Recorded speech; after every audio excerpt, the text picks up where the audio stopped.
পাশে ধূপকাঠি, অন্য পাশে আতরের সুঘ্রাণ, এক পাশে উলুধ্বনি, অন্য পাশে চলছে জিকির।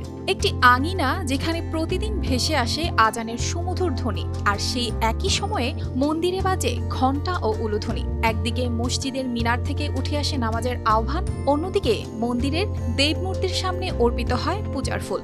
লালমনিরহাটের কালীবাড়ি এলাকায় এমনই এক বিরল দৃশ্য, যেখানে এক আঙিনায় পাশাপাশি দাঁড়িয়ে আছে দুটি উপাসনালয়, একটি মসজিদ এবং একটি মন্দির। শতাব্দীর পর শতাব্দী ধরে এই স্থানটি রয়ে গেছে ধর্মীয় সম্প্রীতির এক উজ্জ্বল উদাহরণ হিসেবে। এই স্থানটি শুধু লালমনিরহাট নয়, গোটা পৃথিবীর জন্য একটি ধর্মীয় সম্প্রীতির উজ্জ্বল দৃষ্টান্ত। পুরানবাজার জামে মসজিদ এবং কালীবাড়ি সার্বজনীন মন্দির একই খতিয়ানের একই দাগের জমিতে অবস্থিত। প্রতিদিন মসজিদে মুসল্লিরা নামাজ আদায় করছেন, আর মন্দিরে চলছে পূজার্চনা। আমরা ইতিপূর্বে সৌহার্দ্যপূর্ণ ছিল, আমরা উভয়ে পরস্পর মিলেমিশে এতদিন থেকে ছিলাম, এখনো আছি।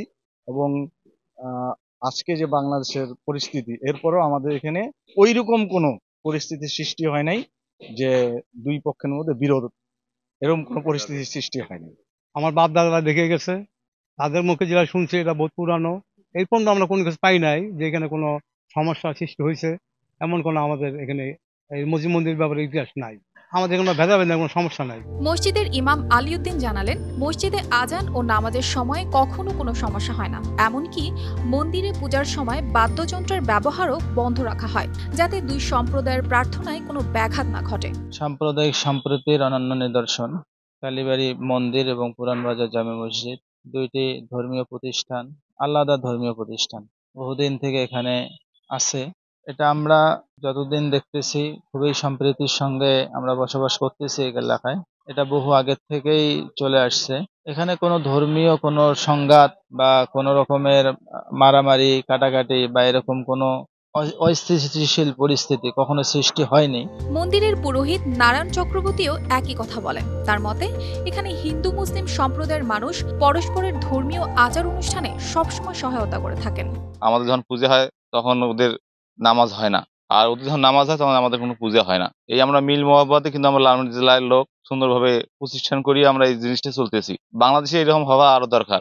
সেটাই আমাদের কেউ যদি ভাঙা হুমকি দেয়, সেটা আমাদের সরকারের কাছে আবেদন, সরকারের তদন্ত করে দেখবে। কিন্তু গত কয়েকদিন ধরে সোশ্যাল মিডিয়ায় গুজব ছড়ানো হয়েছে যে মসজিদ মন্দির একই আঙিনায় রাখা যাবে না। সরেজমিনে দেখা যায় এসব গুজব কেবল বিভেদ সৃষ্টি করার জন্য ছড়ানো হয়েছে। বাস্তবতা হলো, এখানে কখনো এমন কোনো সমস্যাই হয়নি। দুই সম্প্রদায়ের মানুষেরা এখানে যুগের পর যুগ একসঙ্গে বাস করছেন, একে অপরের ধর্মীয় রীতিনীতি মেনে চলছেন, আর একে অপরের সঙ্গে হাসি মুখে দিন কাটাচ্ছেন। যে তোমরা বন্ধ করো, এবং আমাদের নামাজ শেষ হয়ে গেলে তারা আবার তাদের কার্যক্রম শুরু করত। আমাদের মধ্যে এরকম কোনো ভেদাভেদ নাই।